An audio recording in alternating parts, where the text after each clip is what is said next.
दोस्तों स्वागत है आपका हमारे YouTube चैनल सबसे अनोखा सेंटर में। हम लोग अध्याय 13 की प्रश्नावली 13.4 को हल कर रहे थे और इस वीडियो में हम प्रश्न 8 को हल करेंगे। तो देखिएगा प्रश्न 8 क्या है।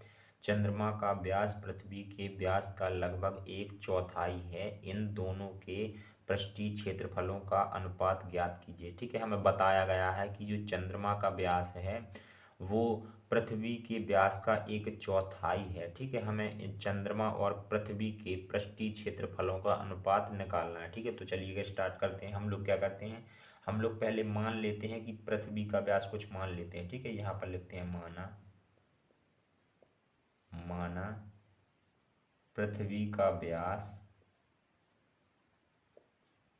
कुछ भी मान लेंगे। ठीक है, पृथ्वी का व्यास बराबर हम यहाँ पर क्या मान लेते हैं, कैपिटल डी मान लेते हैं। ठीक है, तो चंद्रमा का व्यास क्या हो जाएगा, सो यहाँ पर लिखेंगे चंद्रमा का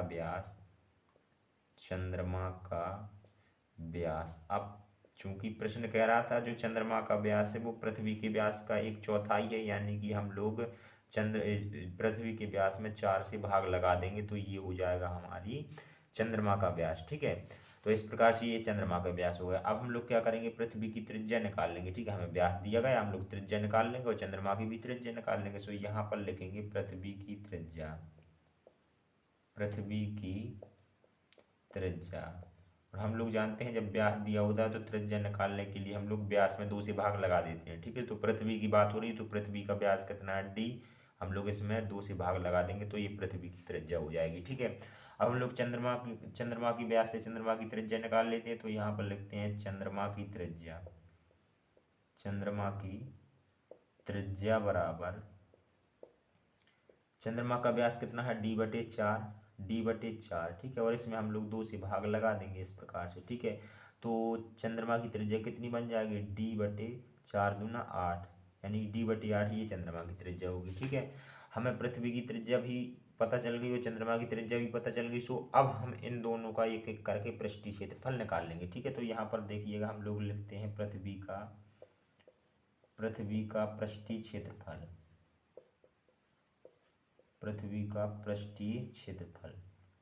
पृष्ठ क्षेत्रफल। ठीक है, अब देखिएगा जो पृथ्वी और चंद्रमा है ना वो कैसे होते हैं, गोलाकार होते हैं। ठीक है, तो इनका पृष्ठीय क्षेत्रफल निकालने के लिए हमें गोले का पृष्ठीय क्षेत्रफल पता होना चाहिए। तो गोले का पृष्ठीय क्षेत्रफल होता है 4πr²। ठीक है, इस सूत्र में हम लोग मान रख देंगे और इसे हल कर लेंगे। सो हमारी पृथ्वी का पृष्ठीय क्षेत्रफल निकाल आएगा। ठीक है, तो 4 हम लोग ज्यों का त्यों रखेंगे और पाई को भी हम लोग ज्यों का त्यों रखेंगे। ठीक है, पाई को भी हम लोग ज्यों का त्यों रख देंगे, बाद में इसे हल कर लेंगे।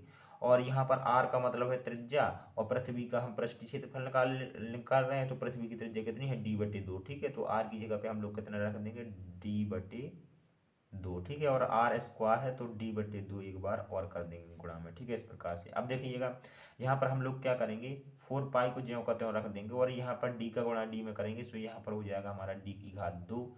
ठीक है, और यहाँ पर 2 का गुणा 2 में करेंगे। सो यहाँ पर हो जाएगा हमारा 4। ठीक है, इस प्रकार से अब देखिएगा ये 4 से 4 कैंसिल हो जाएगा। ठीक है, यहाँ पर ये हमारा क्या बचा, पाई और डी⁻²। ठीक है, तो यहाँ पर लिख देंगे पाई और डी⁻²। ये हमारी पृथ्वी का पृष्ठीय क्षेत्रफल निकल आया। ठीक है, अब हम बिल्कुल इसी प्रकार से चंद्रमा का पृष्ठीय क्षेत्रफल निकालेंगे। तो यहाँ पर लिखेंगे चंद्रमा का पृष्ठीय क्षेत्रफल, चंद्रमा का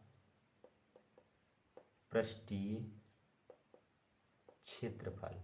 ठीक है, चंद्रमा का पृष्ठीय क्षेत्रफल निकालने के लिए भी हमें यही सूत्र लगाना पड़ेगा, 4πr²। चूंकि अभी हमने आपको बताया पृथ्वी और चंद्रमा जो है गोलाकार होती हैं। ठीक है, तो गोले का ये पृष्ठीय क्षेत्रफल होता है। अब हम लोग इस सूत्र में मान रख देंगे तो 4π को हम लोग ज्यों का त्यों रखेंगे और आर का मतलब होता है त्रिज्या, आर का स्क्वायर है और चंद्रमा की बात हो रही है तो चंद्रमा की त्रिज्या कितनी है, डी/8 है। ठीक है, तो डी/8 का हम लोग स्क्वायर कर देंगे या फिर डी/8 2 बार लिख देंगे इस प्रकार से। ठीक है, अब देखिएगा अब हम लोग क्या करेंगे, यहाँ पर हम लोग 4π को ज्यों का त्यों रखेंगे और यहाँ पर गुणा डी का गुणा डी में कर देंगे। सो यहाँ पर कितना हो जाएगा, डी⁻2 हो जाएगा और यहाँ पर कितना हो जाएगा, 64 हो जाएगा। इस प्रकार से अब हम 4 से इस 64 में भाग दे देंगे। ठीक है, 4 से हम 64 में भाग देंगे तो यहाँ पर देखिएगा भाग कितनी बार जाएगा, 4 एकम 4 और 4 छाई 24, यानी 16 बार भाग हमारा चला जाएगा। सो हमारा कितना आ जाएगा, चंद्रमा का पृष्ठीय क्षेत्रफल पाई और d² / 16। ठीक है, इस प्रकार से ये हमारे चंद्रमा का पृष्ठीय क्षेत्रफल आ गया। अब हमें तो अनुपात निकालना था, तो यहाँ पर देखिएगा हम लोग लिखेंगे अतः, अतः अनुपात बराबर, अनुपात बराबर, अनुपात कैसे निकालेंगे हम लोग, पृथ्वी के पृष्ठीय क्षेत्रफल में चंद्रमा के पृष्ठीय क्षेत्रफल से भाग लगा देंगे, ठीक है। सो हमारा अनुपात निकल आएगा दोनों का, ठीक है। तो यहाँ पर देखिएगा पृथ्वी का पृष्ठीय क्षेत्रफल कितना है, पाई और डी की घात 2, ठीक है। इसमें हम लोग इससे भाग लगा देंगे चंद्रमा के पृष्ठीय क्षेत्रफल से, ठीक है। तो यहाँ पर चंद्रमा का पृष्ठीय क्षेत्रफल है पाई और डी की घात 2 और बटे में कितना है 16 है, ठीक है। इस प्रकार से अब देखिएगा, जो अगर बटे की भी बटे में संख्या पहुंच जाती है, बटे की भी बटे में संख्या पहुंच जाती है, तो जो ये नीचे वाली संख्या होती है ना, जो ये नीचे वाली संख्या होती है, ये हमारी कहाँ चली चली जाती है, ऊपर चली जाती है, ठीक है। तो जब ये ऊपर चली जाएगी, तो यहाँ पर देखिएगा कितना आएगा, यहाँ पर हो जाएगा हमारा पाई डी की घात 2, ये तो हमारा पहले से था, और ये भी हमारा पाई डी की घात 2 ज्यों का त्यों रहेगा, और जो ये 16 है ये हमारा ऊपर पहुंच जाएगा इस प्रकार से, ठीक है।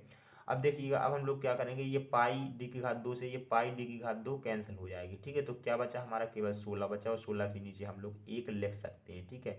और ये किसके बराबर आया है, ये अनुपात आया है, ठीक है। तो इसे अनुपात के रूप में लिखने के लिए, भिन्न को अनुपात के रूप में लिखने के लिए हम लोग क्या करते हैं, सबसे पहले ऊपर वाली संख्या और फिर नीचे वाली संख्या, इस प्रकार से ये हमारा अनुपात आ जाता है, ठीक है।